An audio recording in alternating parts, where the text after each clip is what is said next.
Switching things up this week for my Sunday video, as I like to do every now and then. I've been going for the essentials, top 10 songs and worst to bests. I'm skipping worst to best this week. There's going to be one in a couple of weeks that I'll be doing. But until then, we're looking at 5 fantastic, excellent, great non-album singles from any era, from any genre, from any artist. Just to clear a few things up before we get into the list of 5. Firstly, it's in no particular order. Secondly, if there's a song you want to see and it's not here, well, I might do another one of these videos later in the future, so don't worry. There may be other songs that I can include in a list like this later down the line.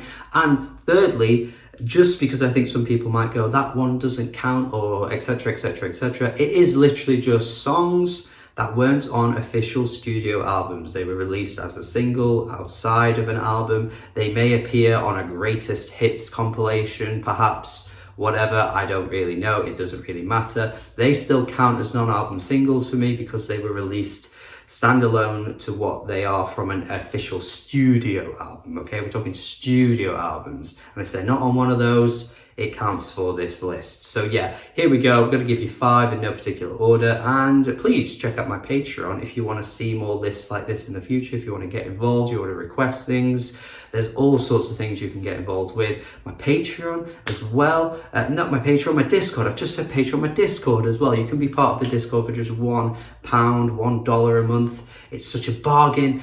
Please consider. Yeah, we gotta go with Hachi to start things off. Adored. Hatchie is one of my favorite modern artists. She's up there with the best. Her 2 albums have been fantastic. Her EP was fantastic. She really hasn't missed yet. She has her influences very clearly written on her sleeve, of course, but she does just enough with her vocals, her sound, her style to be separate from really anyone that you could compare her to, in my opinion. She's individual in that sense. She's unique in that sense. And yeah, she hasn't missed at all. And Adored is a single that never appeared on any album, and I'm okay with that actually. I like it when artists do this. I'll probably keep saying this throughout the video, and I may keep repeating myself, but I like having those extra tracks because of course you get the albums and you get the 10 to 12 to 13, 15 tracks that you get with the album, but then that one extra bonus song that might not necessarily have fit onto any particular album, and you just get a great single to go with it, and Adored is that. Although you could argue it could fit onto really any of her albums because it's got the similar style and sound, but God, it is so beautifully lush, you know, her vocals are just so pretty. This might be one of her prettier songs in that sense. All of her songs are pretty, don't get me wrong, but I just think in the way that she's performing, she just sounds so lovely on this track. And the word adored is so nice as well. It has a nice ring to it, and it just captures that really fluffy sort of cloud atmosphere that you get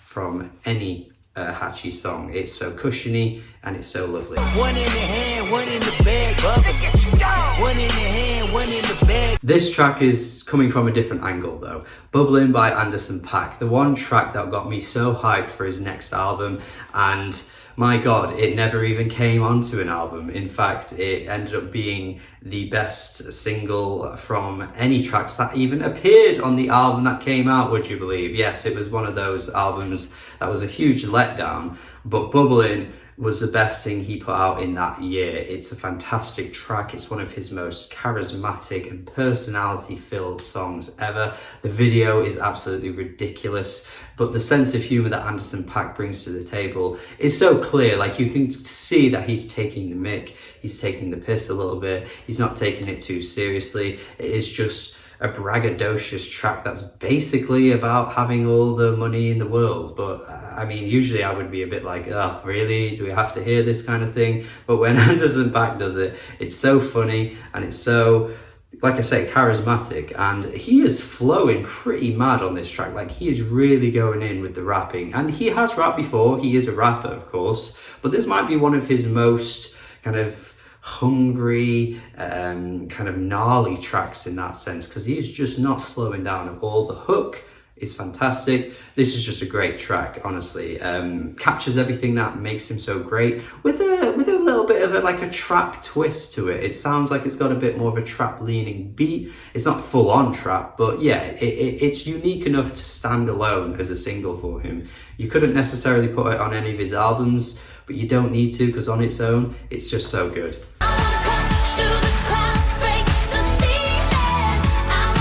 It's hit a point for me where with Rae Jepson, my expectations for these one-off tracks, these B-side additions to her albums, are just going to be so much better than the actual albums. I know this sounds like a bit of a backhanded compliment, but I do like Carly as an artist, but I've never really loved any of her studio albums. But these random one-off tracks, these B-sides she puts out, to me are just fantastic. And Cut to the Feeling is up there with one of her best songs ever. It is just so uplifting, it's so lively, it's so free-spirited. She just has an amazing energy on this track.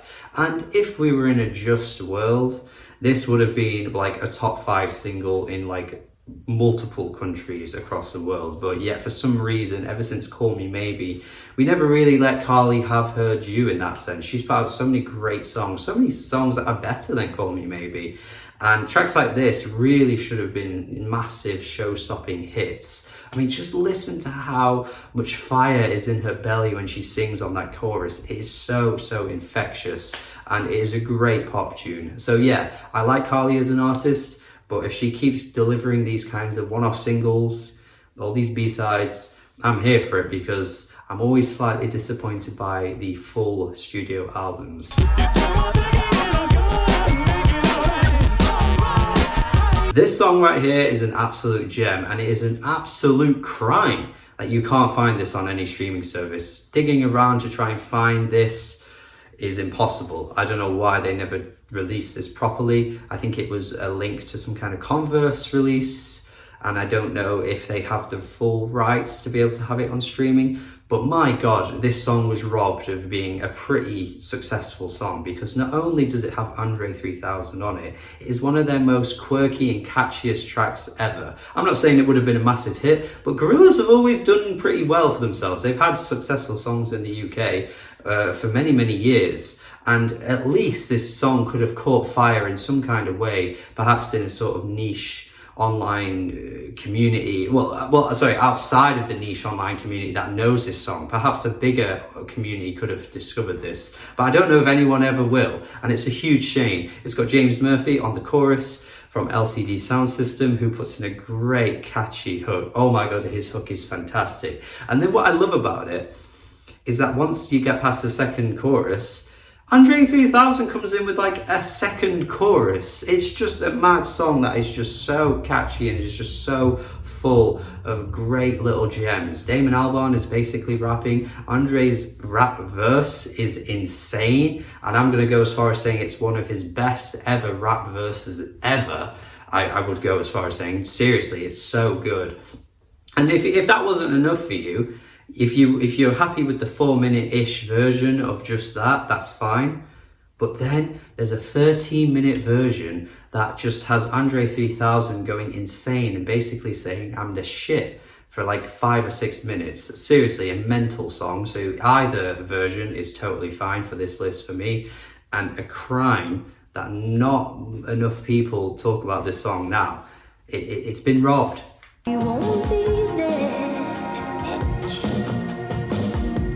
I've talked about Kate Bush so much on this channel recently, it feels like she deserves it, of course. Every time I put out some kind of video, there's some link to Kate Bush somewhere. I think that debut albums video I did, the art pop video I did, other videos I'm talking about where I'm referencing her as an influence on any other artist. She is so, so heralded on this channel, and Experiment 4 has to be mentioned on this list. Yes, this is the one track that technically is on a compilation, but I'm not counting that. That's not an official studio album. Experiment 4 is a standalone single in my eyes and didn't make it onto an actual official album. And it is fantastic. It is so, so different for Kate in terms of how she's letting the track be driven by more of a a spunky little guitar rhythm that you don't tend to hear from her. It really does sound very 80s in that sense, and you could kind of imagine it being the soundtrack to some kind of motorbike scene in the 80s. That's so cheesy, so you know, I can picture it.